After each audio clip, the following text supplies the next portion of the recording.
31 मई 2014 America के Wisconsin में वाकिसा police department के पास एक कॉल आती है। एक बंदा ग्रेग स्टैनबर्ग नाम का साइकिलिंग करते वक्त जंगल की ओर जा रहा होता है। तभी उसी वक्त उसे एक लड़की मिलती है, वो भी खून से लथपथ, और वो कह रही होती है कि उसके ऊपर बहुत बार चाकुए से हमला हुआ है, उसको कोई मारना चाहता है। और इस 12 साल की लड़की का नाम होता है पैटन लूटनर। और जब पैटन को हॉस्पिटल लाया गया है तो डॉक्टर्स का सिर्फ यही कहना था कि वो मरते मरते बची है। सवाल यह था कि पैटन को किसने मारा और किसने जान से मारने की कोशिश की। एक्चुअली मैं भूत प्रेत में तो विश्वास नहीं करता, लेकिन उसकी 2 सहेलियों ने बताया कि एक फेसलेस मैन जिसका कि चेहरा नहीं था, जो कि एक प्रकार की रूह थी, उसी की वजह से पैटन पे हमला हुआ है, वो भी बार बार, वो भी चाकुओं से। और उस फेसलेस चीज का नाम होता है स्लेंडरमैन।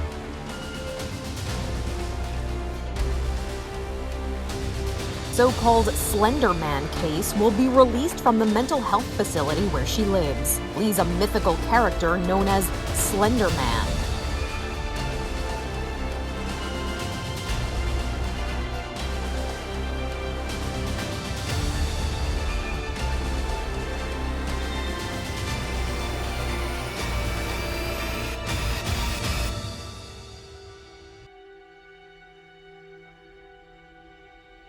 स्लेंडरमैन है या नहीं ये तो पता नहीं, वो मैं आगे वीडियो में क्लियर कर ही दूंगा।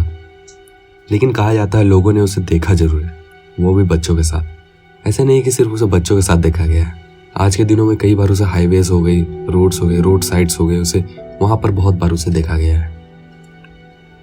बट एक चीज कॉमन जरूर है इनमें, स्लेंडरमैन जब भी कैमरा के पास आता है तो उनमें अजीब सा एक ग्लिच होने लगती है, अजीब सा एक साउंड होने लगती है। पता नहीं ये कैसे होती है, बट लोगों का कहना है कि उसका ऑरा, उसका पावर्स इतने ज़्यादा हैं कि जब भी वो सामने आता है तो इलेक्ट्रॉनिक डिवाइस हो गई, वो सारे काम करना बंद कर देती है, वो ग्लिच होना शुरू हो जाती है। अब आपको सन 1996 की एक फुटेज दिखाता हूँ। कहा जाता है स्लेंडरमैन को सबसे पहले यही देखा गया था।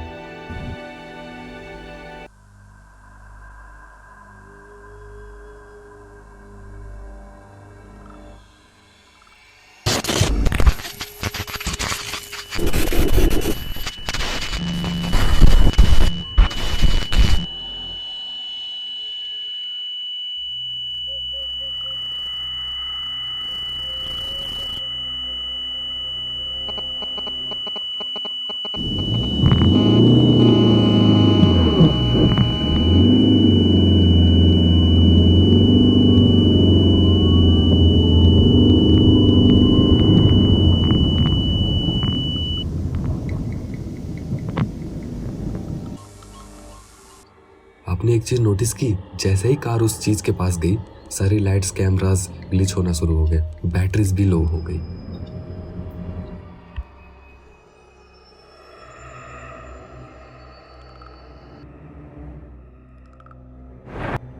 स्लेंडरमैन की पॉपुलैरिटी देखते हुए इस पे कई सारी मूवीज बन चुकी है, जैसे कि 2013 में एक मूवी आई हुई थी द स्लेंडरमैन, और 2018 में भी एक मूवी आई थी स्लेंडरमैन। अब आते हैं रियलिटी पे।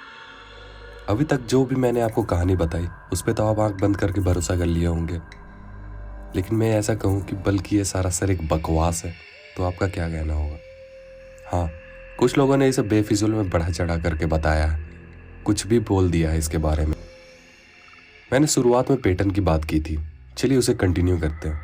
क्या 12 साल की पेटन भी स्लेंडरमैन का शिकार थी या फिर कुछ और था? लेकिन कहानी में यहाँ पर एक ट्विस्ट है, और वो ट्विस्ट ये है कि पेटन को मारने की कोशिश कोई स्लेंडरमैन ने नहीं, बल्कि उसकी 2 बेस्ट फ्रेंड मॉर्गन गीजर और एनिसा वेयर ने की थी। हाँ, मैं भी यही सोच रहा था, उसकी खुद की फ्रेंड, वो कैसे? इसका जवाब है सिर्फ स्लेंडरमैन की वजह से। बचपन से ही मॉर्गन बहुत ही इमेजिनेटिव बच्ची रही थी। जब वो 6th ग्रेड में थी, सिर्फ उसकी एक ही बेस्ट फ्रेंड हुआ करती थी, और वो थी पेटन लूटनर। और उसके बाद वे एनिसा वेयर से मिले, उनकी दोस्ती और अच्छी होती गई, पक्की होती गई। एनिसा भी कुछ वैसी ही थी, इमेजिनेटिव बच्ची, खुद में खोई हुई रहने वाली। ना किसी से वो शेयर करती थी कुछ चीज़ें, ना वो किसी से बात करती थी, बात करना पसंद करती थी, वो खुद में खोई हुई रहती थी। और इसके बाद एनिसा ने मॉर्गन को एक वेबसाइट के बारे में बताया, और वो वेबसाइट का नाम था creepypasta.com। इस क्रीपीपास्ता वेबसाइट में बहुत सारे अजीब अजीब स्टोरीज पोस्ट होते हैं। स्पेसिफिकली बात की जाए तो स्लेंडर मैन के बारे में सबसे पहले इन्हें यहीं से पता चली थी। मॉर्गन को इस वेबसाइट के बारे में सुनकर इतना अच्छा लगा कि वो बहुत ज़्यादा इंटरेस्ट लेने लगे। धीरे धीरे स्लेंडर मैन के बारे में और ज़्यादा रिसर्च करने लगे।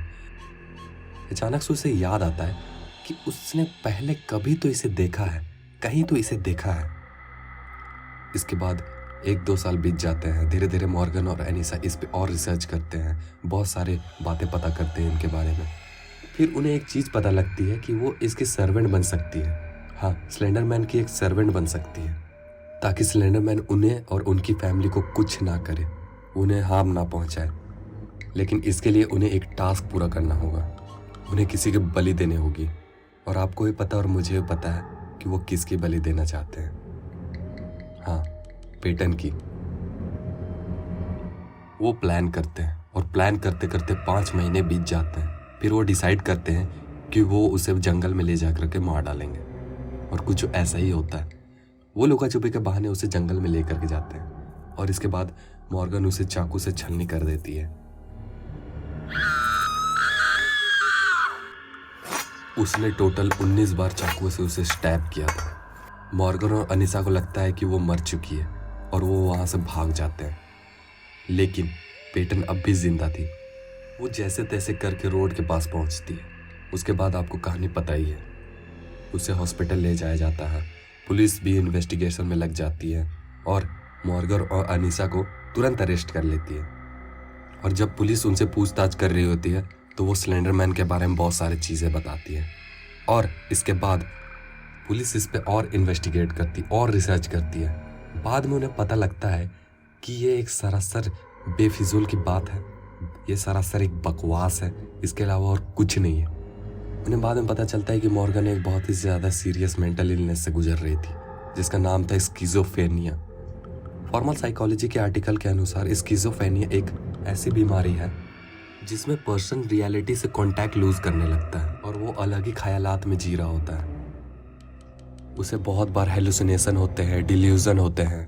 वो अनयूजुअल थिंग्स पे बिलीव करने लगता है जो कि असलियत में है ही नहीं और होती ही नहीं है।